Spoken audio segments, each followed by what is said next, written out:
Good morning dear students. जैसा कि आप लोग जानते हैं कि हमने लास्ट वीडियो में डिस्कस किया था कि पीरियोडिक टेबल को 4 पार्ट्स में या 4 ब्लॉक्स में डिवाइड किया गया है। और ये 4 ब्लॉक्स का जो पहला ब्लॉक कहलाता है that is known as S block. दूसरा ब्लॉक कहलाता है पी ब्लॉक। तीसरा ब्लॉक जो इसके बीच में आएगा उसे बोलते हैं डी ब्लॉक। और जो लास्ट ब्लॉक होता है उसको सेपरेटली रखते हैं यहाँ पर, जिसके अंदर 28 टोटल एलिमेंट्स आते हैं, that is known as F block. Understand. हमने स्टडी किया था अबाउट द एस ब्लॉक। तो हमने एस ब्लॉक के अंदर पढ़ा था कि ये क्या होता है, 2 ग्रुप्स होते हैं इसमें। एक तो एल्कलाइन मेटल्स होती हैं और दूसरे ग्रुप में होती हैं एल्कलाइन अर्थ मेटल। इसके अंदर क्या होगा कि इसका जो लास्ट इलेक्ट्रॉन होगा, the last electron enters in S orbital. ठीक है, तो लास्ट इलेक्ट्रॉन जो होता है वो एस ऑर्बिटल में एंटर करता है। इसमें जो भी पाई जाती हैं, जो भी एलिमेंट्स आते हैं वो मेटालिक इन करेक्टर होते हैं एंड वेरी हाईली रिएक्टिव होते हैं। ठीक है, जैसे हम ऊपर से नीचे जाएंगे तो इनकी रिएक्टिविटी क्या होती जाएगी, इंक्रीज होती जाएगी। अंडरस्टैंड। तो दीज आर हाईली रिएक्टिव। ये क्या बनाते हैं, ये आयनिक कंपाउंड्स बनाते हैं मोस्ट ऑफ द टाइम। जो इनके कंपाउंड्स होंगे वो आयनिक होंगे। अब बात करने वाले हैं हम पी ब्लॉक एलिमेंट्स के बारे में। पी ब्लॉक एलिमेंट्स के बारे में हमने पढ़ा था कि पी ब्लॉक के अंदर पी ग्रुप एलिमेंट्स जो होते हैं ये ग्रुप 13 से शुरू होता है और फिर 14, 15, 16, 17 और 18 पे जाकर एंड होता है। ठीक, जो ग्रुप 13 कहलाता है इसको बोलते हैं बोरॉन फैमिली। Boron family. उसके बाद जो 14 होता है इसको बोलते हैं कार्बन फैमिली। अंडरस्टैंड। उसके बाद ग्रुप 15 को बोलते हैं नाइट्रोजन फैमिली। फिर बात करते हैं ग्रुप 16 की, तो इसको बोलते हैं हम लोग ऑक्सीजन फैमिली। अब बचता है ग्रुप 17, इसको बोलते हैं हेलोजन फैमिली। इसमें क्लोरीन ब्रोमीन वगैरह आते हैं, तो ये हो जाएगा हमारा हेलोजन फैमिली। लास्ट बचता है, इसको बोलते हैं जीरो ग्रुप और इसका नाम होता है noble gases. Noble gases family. ठीक है, तो ये सारे के सारे एलिमेंट्स किस में आ जाते हैं, पी ग्रुप के एलिमेंट्स के अंदर। इनको हम डिटेल में स्टडी करते हैं। ठीक है, one and the most important thing अगर हम इनके बारे में बात करें तो ये जो एलिमेंट्स होंगे, ये सब के सब जितने भी एलिमेंट्स हैं इसके अंदर, ये तीनों टाइप्स के होंगे। तीनों टाइप्स से मतलब ये है कि इसके अंदर आप एक चीज़ नोटिस करेंगे कि इसके अंदर जो ऊपर आएंगे, ऊपर जैसे फॉर एग्जांपल हम अगर इस कॉलम की बात कर रहे हैं, ठीक है, यहाँ से ये 13 ग्रुप से शुरू होता है और ग्रुप 14 तक जाएंगे। तो इसके अंदर क्या होगा, आपको तीनों स्टेटस मिलेंगे, यानी कि आपको इसके अंदर सॉलिड भी मिलेगा, सॉलिड फॉर्म में भी पाए जाते हैं, जैसे फॉर एग्जांपल कार्बन है, सल्फर है, दीज ऑल द फाउंडेन्स और फॉस्फोरस हैं, ये सॉलिड फॉर्म में पाए जाते हैं। इसके अंदर आपको लिक्विड भी मिलेगा, लिक्विड स्टेट में के एलिमेंट्स मिलेंगे, जैसे कि फॉर एग्जांपल ब्रोमीन गैस होती है, ब्रोमीन होती है, even it is found in a liquid state. और यहाँ पर गैसेस फॉर्म में मिलेगा, जैसे फॉर एग्जांपल O2 है, N2 है, या फिर क्लोरीन है, फ्लोरीन है, this all the gases are found in the gases form. ठीक, फिर इसके अंदर क्या देखेंगे आप, इसमें मेटल्स, नॉन मेटल्स और मेटेलॉइड्स पाए जाते हैं। मेटेलॉइड्स क्या होते हैं, मेटेलॉइड्स वो होते हैं जो मेटल्स और नॉन मेटल्स दोनों की प्रॉपर्टीज शो करते हैं।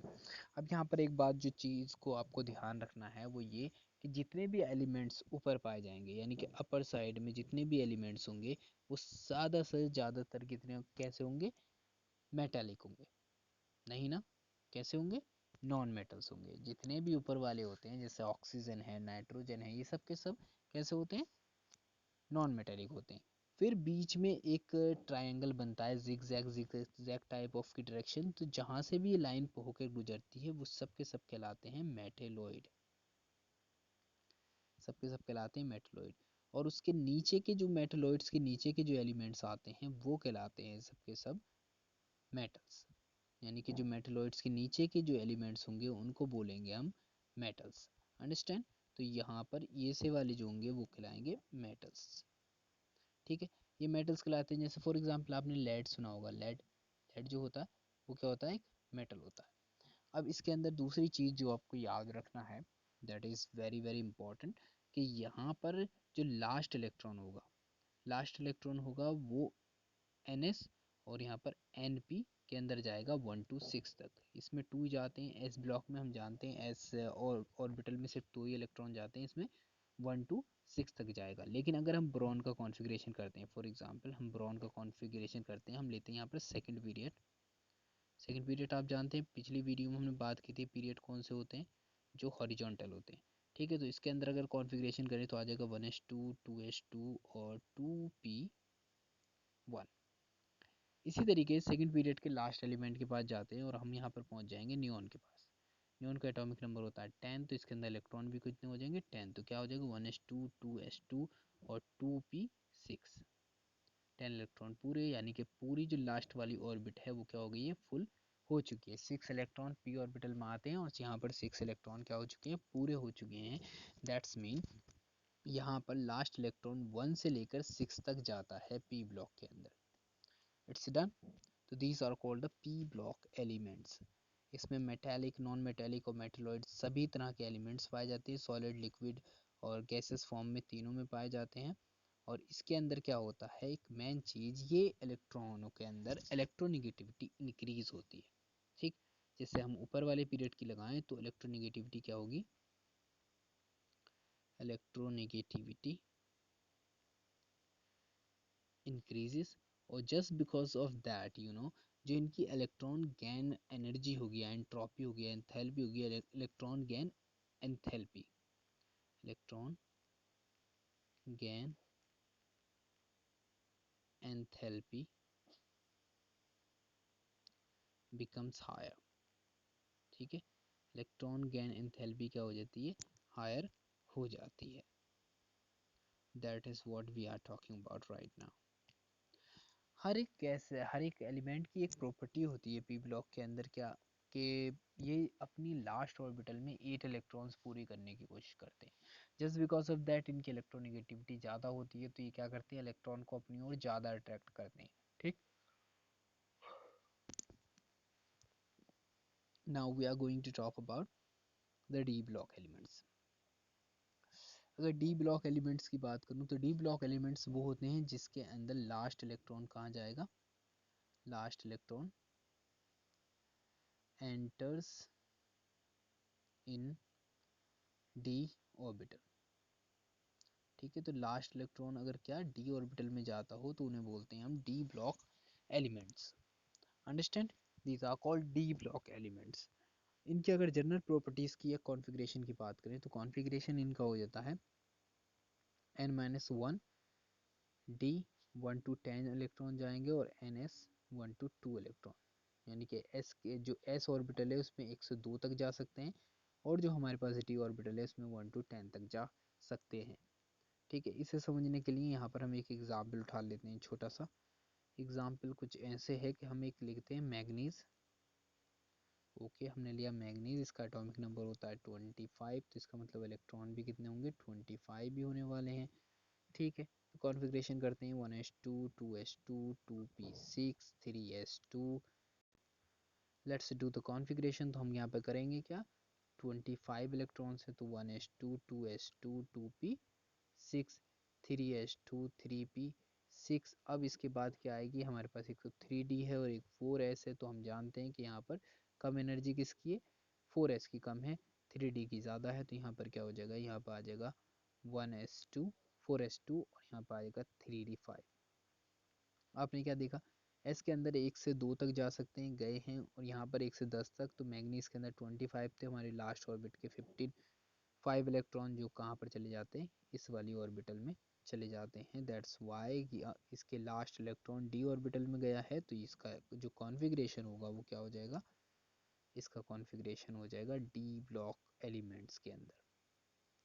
सम of the properties that we really need to discuss, यहाँ पर ये कैटालिटिक प्रॉपर्टी शो करते हैं। जैसे आपने सुना होगा हैवर प्रोसेस के बारे में, हैवर प्रोसेस की अगर बात करें तो उसमें कैटलिस्ट यूज़ किया जाता है Fe, और प्रोमोटर की तरह यूज़ किया जाता है मोल्डिविडेनम।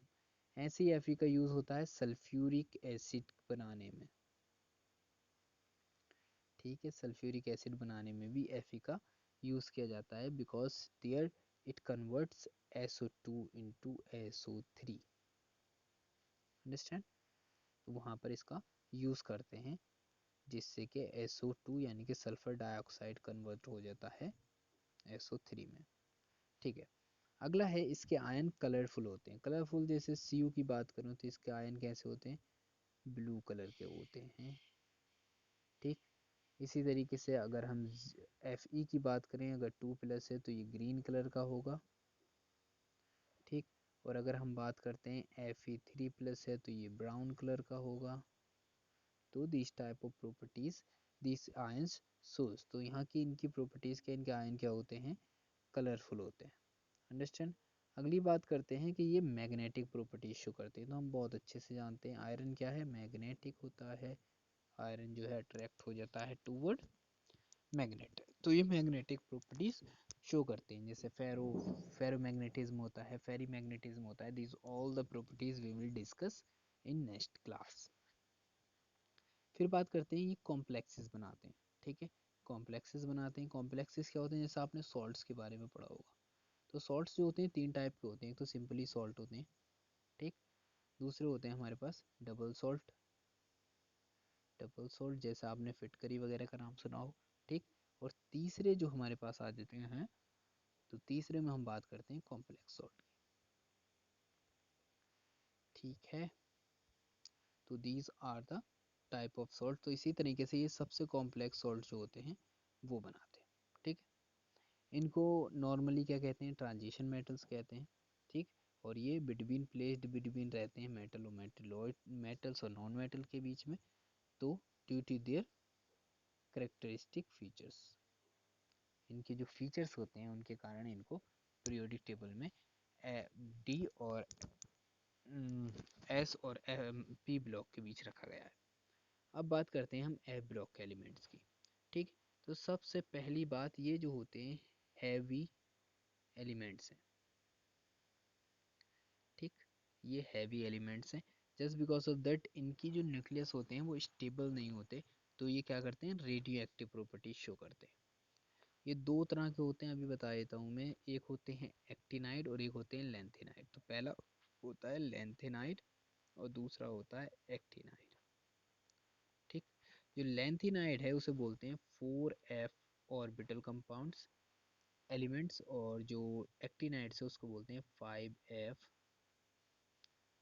ऑर्बिटल, यानी कि इसका जो लास्ट लेंथेनाइड का लास्ट इलेक्ट्रॉन 4f में जाएगा और एक्टिनाइड का लास्ट इलेक्ट्रॉन 5f ऑर्बिटल में जाता है। Just because of that we call them this type of compounds, okay. इनका इलेक्ट्रॉनिक कॉन्फ़िगरेशन ये रहता है, यानी कि इसके अंदर क्या होगा, NH2 N-1D 0 to 1, सिर्फ एक या दो एक से 0 से 1 तक इलेक्ट्रॉन जा सकते हैं, और फिर आ जाएगा N-2 F1 to 40। These all the elements are called F block elements.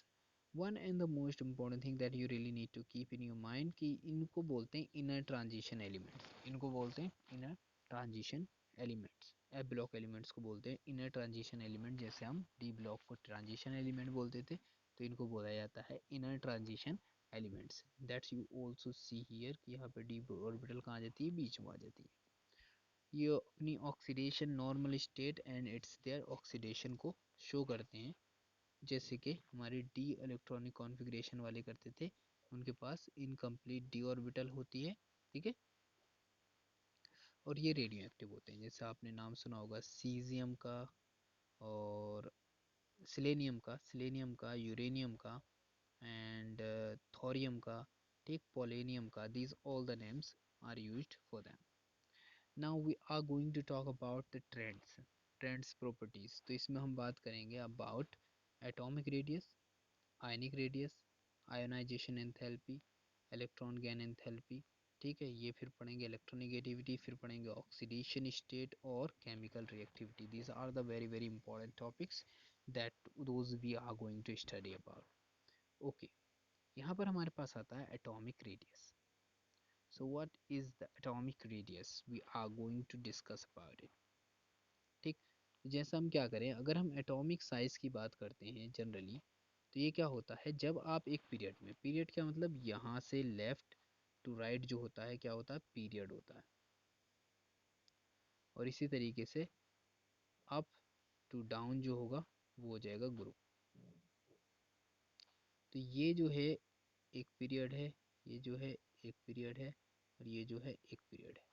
ठीक है, ऐसे जब हम ऊपर से नीचे जाएंगे तो ये क्या हो जाएगा, एक ग्रुप हो जाएगा। I hope you have understand this.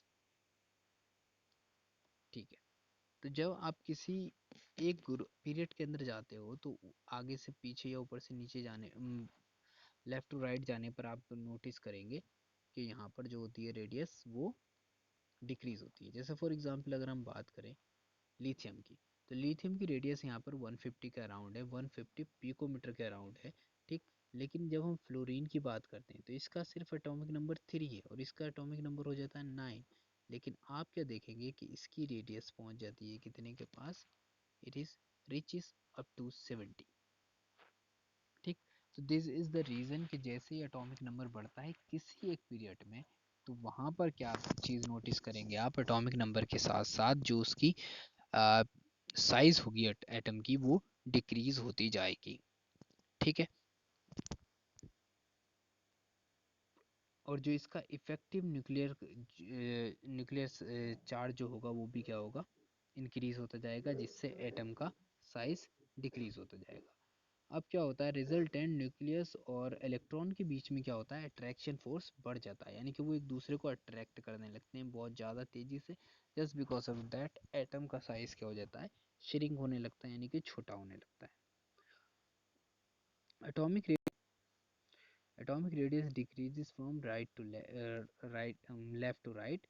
This is a principal quantum number, जैसे कि इसके अंदर इंक्रीज नहीं होती है क्योंकि प्रिंसिपल क्वांटम नंबर क्या रहता है, सिमिलर रहता है जब हम एक पीरियड में जाते हैं।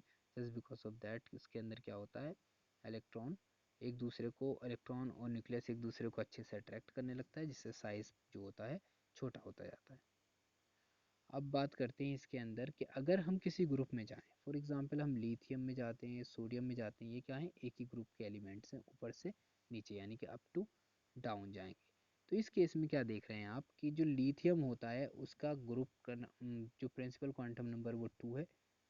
अगर हम पहुंचे सोडियम पे 3, फिर 4, फिर 5 और फिर 6, यानी कि हम सीजियम तक पहुंचे तो वहां पर कितने हो जाते हैं, 6 प्रिंसिपल क्वांटम नंबर हो जाएगी। The similar applied to this कि फ्लोरीन का 2, 3, 4, 5 इसी तरीके से बढ़ती जाती है। यहाँ पर एक चीज़ नोटिस करेंगे आपके, इनकी जो रेडियस होगी, जैसे ही हम ऊपर से नीचे जा रहे हैं तो एक नई ऑर्बिटल जुड़ रही है, यानी कि पूरी एक नई क्वांटम प्रिंसिपल क्वांटम नंबर जुड़ रहा है, जिसकी वजह से उसमें बहुत ज़्यादा इलेक्ट्रॉन और प्रोटॉन जुड़ रहे हैं। Just because of that you will notice कि हम जब अप टू डाउन जाते हैं तो एटॉमिक रेडियस जो होगी वो इंक्रीज करेगी। ठीक है, इंक्रीज करेगी and it must be happen because यहाँ पर बहुत तेजी से क्या होते हैं, प्रोटॉन की जो नंबर है बहुत तेजी से बढ़ती है। जैसे फॉर एग्जांपल अगर हम बात करते हैं, यहाँ पर क्या है 152 है इसका पिकोमीटर में रेडियस, और यहाँ पे ये सोडियम के केस में 186 हो गया। तो इसका रीज़न क्या है मैन, क्योंकि यहाँ पर ऑर्बिटल जो है बहुत तेज़ी से बढ़ रही है। अगला टॉपिक है हमारा आयनिक रेडियस। देखिए क्या होता है, जब आपके पास एक सोडियम है, एक सोडियम एटम है, और सपोज करें इसकी लास्ट इलेक्ट्रॉन में क्या होता है, लास्ट ऑर्बिट में क्या होता है, सिर्फ और सिर्फ एक इलेक्ट्रॉन होता है, और उसके नीचे क्या होगी, दूसरी ऑर्बिटल होगी। ठीक, अब दूसरी ऑर्बिटल जब इसके अंदर से क्या करेंगे हम, एक सोडियम इलेक्ट्रॉन को निकाल दो, सोडियम इलेक्ट्रॉन निकला, और सोडियम इलेक्ट्रॉन की निकलने की वजह से जो पॉजिटिव चार्ज हो गया ज़्यादा हो गया। क्यों, क्योंकि हम जानते हैं कि चार्ज जो प्रोटॉन का होता है वो बराबर होता है किसके, इलेक्ट्रॉन के, किसी भी एक न्यूट्रल एटम में। ठीक, लेकिन जब हम इससे एक इलेक्ट्रॉन निकाल देंगे तो हम क्या नोटिस करेंगे यहाँ पर कि चार्ज ज़्यादा होने की वजह से एक पॉजिटिव चार्ज क्या हो गया है, अब बढ़ गया है, क्योंकि एक इलेक्ट्रॉन तो ऑलरेडी निकल चुका है। जस्ट बिकॉज ऑफ दैट इसकी बाहर वाली जो ऑर्बिटल थी वो भी क्या हो जाएगी, डिसअपियर हो जाएगी। और जो नीचे वाले इलेक्ट्रॉन थे, जो यहाँ वाली ऑर्बिटल के अंदर इलेक्ट्रॉन पाए जाते हैं, अब न्यूक्लियस पे पॉजिटिव चार्ज पड़ने की वजह से वो क्या करेगा, उन इलेक्ट्रॉन को बहुत ज़्यादा ताकत से अपनी ओर अट्रैक्ट करने लगता है। और जिसके कारण क्या होता है, एटम को ज़्यादा अपनी ओर खींचने की वजह से जो एटम का साइज़ है वो भी क्या हो जाता है, श्रिंक हो जाता है, यानी कि साइज़ छोटा हो जाता है। तो जब कोई कहे कि किसी एटम के अंदर अगर जैसे हम जानते हैं आयंस जो होते हैं दो तरह के होते हैं, ठीक, एक तो होते हैं कैटायन और दूसरे होते हैं एनायन। तो very simple to know that कि जब किसी चीज़ का कैटायन होता है उसका हमेशा क्या होगा, पेरेंट्स एटम से, जो उसका पेरेंट्स एटम होगा उससे कैटायन का साइज क्या होगा, छोटा होगा। कैटायन क्या होगा, स्मॉलर होगा। ठीक है, स्मॉलर होगा in size as compare to parents atom. ठीक है, अगर पेरेंट्स एटम बड़ा है तो कैटायन का साइज क्या हो जाएगा, छोटा हो जाएगा। ठीक, अब बात करते हैं हम एनायन के केस की। एनायन का मतलब जिसके ऊपर कैसा हो, निगेटिव चार्ज हो, I am really sorry, negative charge हो। ठीक है, कॉस निगेटिव चार्ज हो तो उसे क्या बोलते हैं हम, उसे बोल देते हैं हम कि ये क्या है, कोई एनायन है। ठीक है, इस केस में क्या है, जैसे फॉर एग्जांपल ये हमारा एक एटम है जिसे मैंने फ्लोरीन मान लिया है, और फ्लोरीन क्या करता है, एक इलेक्ट्रॉन लेता है और ये क्या कर लेता है, अपनी ऑर्बिट को यहाँ तक पहुँचा देगा। और इसके साथ पहुँचते ही क्या हुआ है, एक निगेटिव चार्ज इसके ऊपर आ गया। किस पर आ गया, इलेक्ट्रॉन जो है एक निगेटिव इलेक्ट्रॉन फ्लोरीन पर आ गया, तो इसका मतलब हुआ है कि फ्लोरीन के ऊपर निगेटिव चार्ज आ गया। अब क्या देखते हैं आप कि अंदर तो पॉजिटिव है और बाहर है निगेटिव, और निगेटिव क्या है, ज़्यादा है किससे, अंदर वाले पॉजिटिव से। तो ये अंदर वाला पॉजिटिव क्या करता है, ये इसके बाहर की ऑर्बिटल जो होगी एटम की वो भी क्या करेगी, इसे रिपेल करने लगेगी, क्योंकि निगेटिव निगेटिव इलेक्ट्रॉन तो चारों तरफ है, तो इलेक्ट्रॉन जो बाहर वाले हैं वो इसे रिपेल करेंगे। जस्ट बिकॉज ऑफ दैट ये इलेक्ट्रॉन क्या होंगे, इससे दूर जाने लगेंगे। और हम क्या देखते हैं यहाँ पर, या हमारे पास जो एटम है, जो एनायन है, उसका साइज क्या हो जाता है, इंक्रीज हो जाता है पहले से ज़्यादा। जैसे फॉर एग्जांपल ऑक्सीजन इलेक्ट्रॉन लेने के बाद आप देखेंगे इतना इंक्रीज हो गया। ऐसे अगर सल्फर की बात करो तो वो भी इंक्रीज हो गया है। सिलेनियम इंक्रीज है, टेलुनियम ये भी इंक्रीज है। ऐसे फ्लोरीन भी क्या हो जाता है, इंक्रीज हो जाता है, क्लोरीन भी इंक्रीज हो जाता है। और यहाँ पर आप देखेंगे कि ब्रोमीन भी इंक्रीज़ हो गया, आयोडीन भी बहुत ज़्यादा इंक्रीज़ हो गया सिर्फ एक इलेक्ट्रॉन लेने की वजह से। लेकिन हम बात करते हैं अगर सोडियम की, तो सोडियम पोटेशियम ये सब क्या होंगे, डिक्रीज़ हो जाएंगे। जैसे यहाँ पे नाइट्रोजन भी क्या होता है, साइज़ में इंक्रीज़ हो चुका है। अंडरस्टैंड, तो मुझे आई होप कि आपको ये कॉन्सेप्ट समझ में आ गया होगा कि जब इलेक्ट्रॉन्स के चार्जेस निगेटिव चार्ज ज़्यादा होता है तो उस केस में जो एनायन होगा उसका साइज़ क्या हो जाएगा, पेरेंट्स एटम से ज़्यादा हो जाएगा। जबकि कैटायन बनेगा, यानी कि उससे उल्टा एक इलेक्ट्रॉन निकला है, तो उस केस में क्या होता है कि पॉजिटिव चार्ज ज़्यादा होने की वजह से वो क्या करता है, इलेक्ट्रॉन को अपनी ओर अट्रैक्ट करने लगता है, और जिससे क्या होता है, आयन का साइज़ डिक्रीज़ हो जाता है।